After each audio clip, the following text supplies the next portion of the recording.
Hey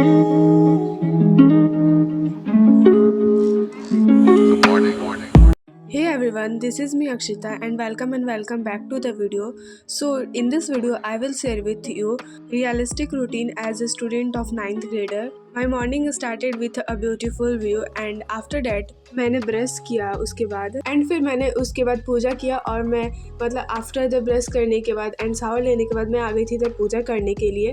तो मैंने पूजा किया एंड पूजा करने के बाद मैंने ब्रेकफास्ट किया एंड फिर मैंने ब्रेकफास्ट करने के बाद मैंने डिसाइड किया कि आज प्रशांत भैया का लेक्चर ले लेते हैं ग्रेविटेशन चैप्टर का, जो कि फ़िज़िक्स का है। और मतलब इससे पहले कि मैंने मतलब जो उनका फुल वाला जो लेक्चर था 1 आवर का मैंने उसे कर लिया था, तो मैंने सोचा इस बार बस रैपिड रिवीजन कर लेते हैं जो कि 24 मिनट का था।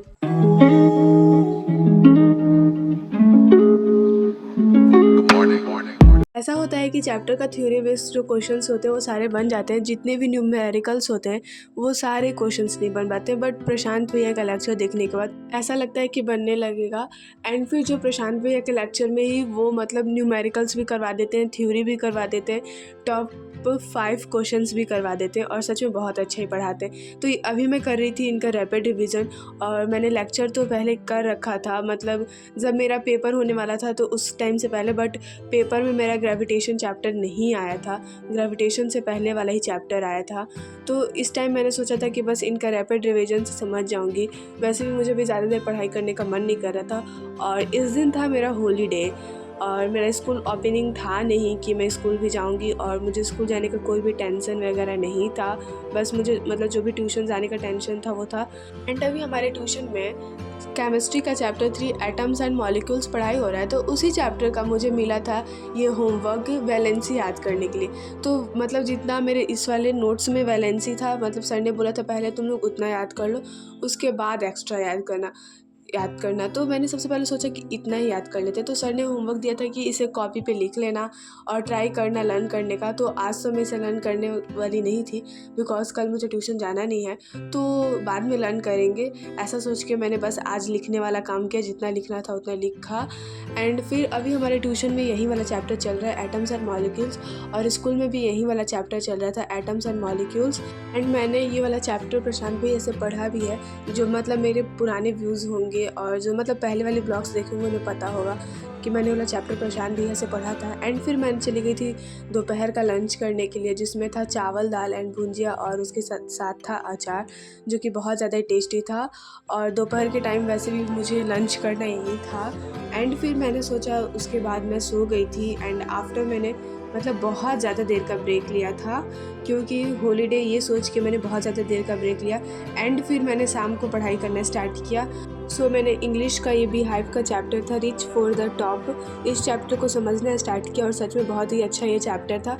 ऐसा होता है कि स्टोरी में कि मतलब ये हरियाणा की एक संतोष यादव है, उनकी स्टोरी है, सच में बहुत ज़्यादा ही अच्छी स्टोरी थी, जहाँ लोग मतलब डिस्क्रिमिनेशन करते थे बॉयज़ एंड गर्ल्स के बीच, बट इनकी फैमिली उसकी पूरी उल्टा थी कि इनकी फैमिली को बेटी चाहिए था। और जो संत आते हैं इनके घर के सामने, वो भी मतलब सुन के ये चीज़ें आश्चर्यचकित हो जाते हैं कि कैसे मतलब जहाँ सारे लोग बेटा चाहते हैं वहाँ ये बेटी चाहती है, पर इनकी बेटी बहुत ज़्यादा ही आगे नाम करती है।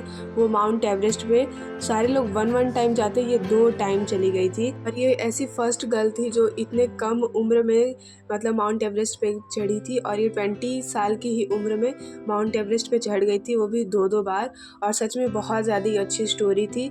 और मैंने इस स्टोरी को पूरा आरके की लाइन्स है जो चैनल, उनसे पढ़ा और ये शॉर्ट में ही पूरी स्टोरी को पढ़ा दिए थे, तो मुझे बहुत अच्छे से समझ में आ गया था। जो इनके पापा थे वो बहुत बड़े ज़मींदार थे, वैसे भी ज़मींदार के पास बहुत ज़्यादा ही पैसा होता है, ऐसा मतलब इन स्टोरी में बताया गया है।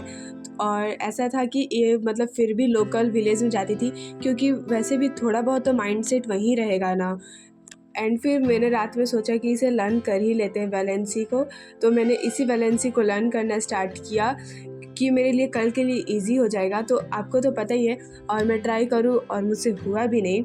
सच में भाई मैंने सोचा कि अभी पूरा वैलेंसी लर्न कर लेती हूँ, बट मेरे से पूरा वैलेंसी लर्न नहीं हो पाया। और मतलब जितना ही लर्न हुआ था उतना ही मतलब काफ़ी था। मैं बस ट्राई की थी खुद से लर्न करने के लिए, कुछ तो लर्न हो गया था बट कुछ नहीं हो पाया था। वैसा था ना कि इस वैलेंसी को यूज करके मुझे ट्यूशन में क्वेश्चंस को सॉल्व करना था।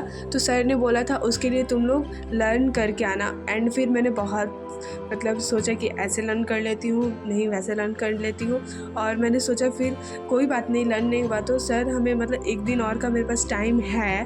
और मतलब वैसे भी नेक्स्ट डे मुझे ट्यूशन नहीं जाना था, उसके बाद वाले दिन में जाना था। तो कल का भी मेरे पास टाइम है, तो अभी पूरा भी नहीं याद हो पाएगा तो ठीक है, मैं बाद में भी याद कर सकती हूँ। सो कुछ ऐसा जाता है मेरा दिन। ठीक है फिर गाइज, मिलते हैं आपसे अगले वीडियो में। बाय।